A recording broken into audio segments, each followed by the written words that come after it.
Bienvenue sur Malédiction Divine, la chaîne dédiée aux mystères occultes, aux légendes oubliées et aux secrets interdits. Plongez avec nous dans l'univers des malédictions ancestrales et des divinités obscures. Si vous êtes passionné par l'ésotérisme et les énigmes surnaturelles, vous êtes au bon endroit. N'oubliez pas de vous abonner, de liker nos vidéos et de les partager avec vos proches pour ne rien manquer de nos explorations fascinantes. Dans les temps immémoriaux, lorsque le monde était encore jeune et que les royaumes émergeaient de l'ombre, il existait une contrée nommée Valdrit. Entourée de montagnes impitoyables et baignant dans une brume éternelle, Valdrit était une terre où la magie ancienne s'entremêlait aux ambitions humaines. Au cœur de cette contrée se dressait la citadelle noire, une forteresse si imposante que ses tours semblaient vouloir griffer le ciel. Et dans cette citadelle, sur un trône sculpté dans l'obsidienne la plus sombre, siégeait l'empereur démon Malacar, le seigneur du trône obscur.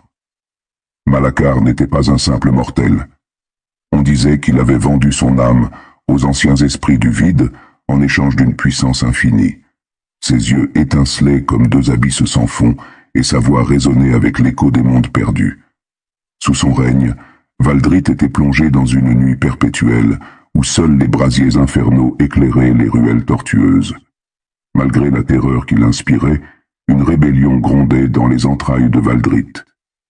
Les clans des hautes terres, guidés par le courageux Talos le résistant, rêvaient de briser la tyrannie de l'empereur démon. Talos était un guerrier d'une rare bravoure, maniant la légendaire épée Solaris, une lame forgée dans le cœur d'une étoile mourante. On disait que cette arme possédait le pouvoir de dissiper les ténèbres elles-mêmes. La rébellion était cependant une entreprise périlleuse. Les forces de Malacar étaient vastes et redoutables. Des légions de guerriers infernaux parcouraient les terres, semant la dévastation sur leur passage. Mais Talos savait que la clé de la victoire résidait dans la destruction du trône obscur, la source du pouvoir de Malacar.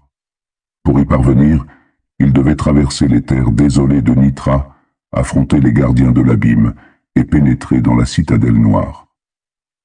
Accompagné de ses plus fidèles compagnons, Eira, la magicienne à la chevelure argentée, Dargan le forgeron au marteau enchanté et Kael l'éclaireur au regard perçant, Talos entreprit ce voyage épique. Chaque étape de leur parcours était jalonnée d'épreuves mortelles. Ils affrontèrent des tempêtes d'éclairs nées de la magie noire, des créatures cauchemardesques à la peau d'écaille et aux griffes acérées, ainsi que des pièges anciens dissimulés dans les ruines oubliées. Lorsqu'ils atteignirent enfin la citadelle noire, une bataille titanesque s'engagea. Les couloirs de la forteresse retentirent des cris des combattants et du fracas des armes. Eira invoqua des tempêtes de feu pour repousser les hordes d'ombre, tandis que Dargan brisait les remparts avec son marteau enchanté. Kael, agile comme le vent, fauchait les ennemis avec une précision redoutable. Talos, quant à lui, gravit les marches infinies menant à la salle du trône. Malacar l'attendait, enveloppé d'un manteau d'ombre mouvante. « Tu oses défier le seigneur du trône obscur ?» rugit l'empereur démon.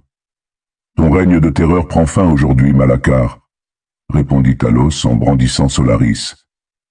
Le duel qui s'ensuivit fut d'une intensité inouïe. Chaque coup porté par Talos était contré par la magie ténébreuse de Malacar. La salle du trône tremblait sous l'impact de leur affrontement, mais alors que Malacar semblait prendre l'ascendant, Talos concentra toute son énergie dans une ultime attaque. La lame de Solaris s'illumina d'une éclatante lueur solaire, dissipant les ombres et transperçant le cœur de l'empereur démon. Un hurlement inhumain résonna tandis que Malacar se désintégrait en une pluie de cendres. Le trône obscur se fissura, libérant une onde de choc qui balaya les derniers vestiges de la magie maléfique. La citadelle noire s'écroula dans un fracas assourdissant. Lorsque le silence retomba, Talos et ses compagnons émergèrent des décombres, victorieux mais éprouvés. Le ciel de Valdrit, autrefois obscurci, s'ouvrit enfin pour laisser passer la lumière du jour. Les habitants de la contrée, libérés du joug de la tyrannie, acclamèrent leur libérateur. Ainsi prit fin le règne de Malacar, le seigneur du trône obscur.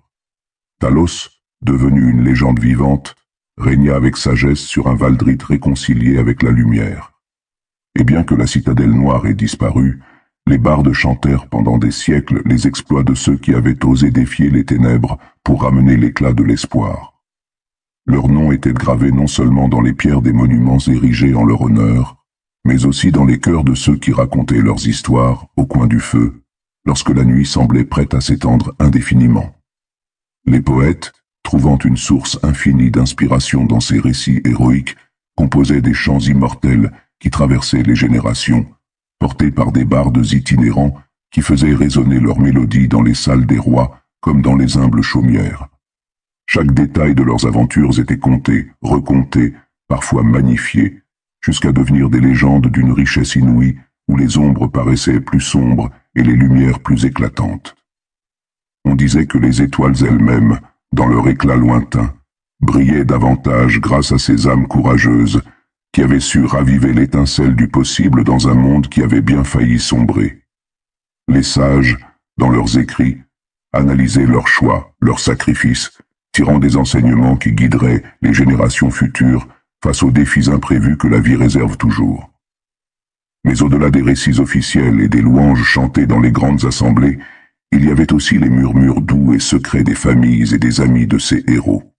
Eux seuls connaissaient la véritable mesure de leur courage, de leur humanité, de leurs doutes intimes, et des moments où, fatigués mais invaincus, ils avaient trouvé la force de continuer, non pas pour la gloire, mais simplement parce qu'ils croyaient en un lendemain meilleur.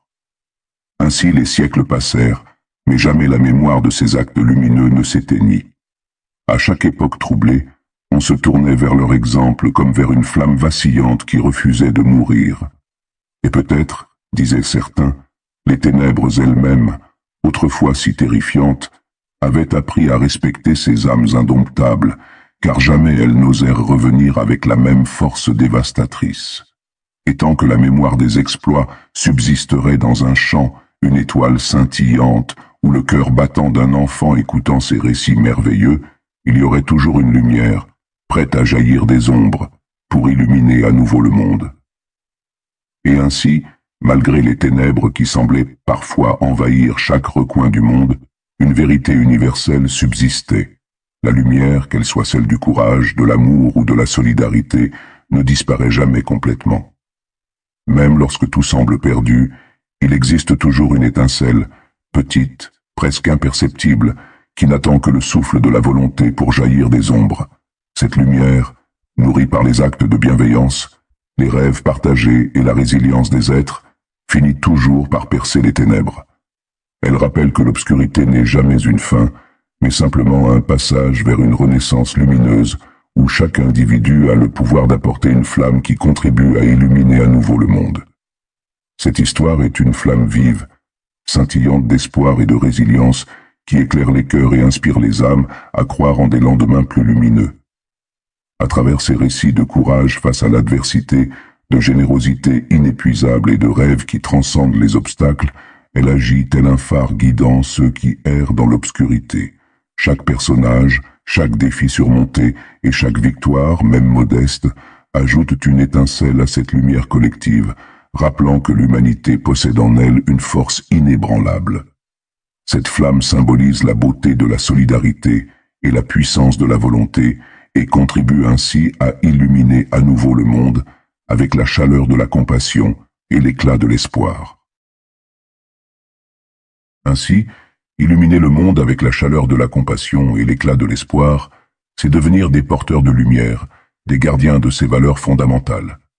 C'est choisir de cultiver la paix intérieure pour mieux la propager autour de nous, de célébrer la diversité des expériences humaines et de faire preuve de gratitude face à la beauté simple du quotidien. Imagine un monde où chaque sourire donné devient une étincelle qui en déclenche mille autres, où chaque acte de compassion résonne comme une note vibrante dans une symphonie d'humanité. C'est ce monde-là que nous pouvons construire ensemble, un monde où la chaleur humaine ne connaît pas de frontières, où l'espoir éclaire même les chemins les plus incertains. Car lorsque chacun de nous accepte cette mission lumineuse, faire rayonner la compassion et l'espoir, alors la noirceur se dissipe, laissant place à une aube nouvelle, radieuse, empreinte de promesses infinies.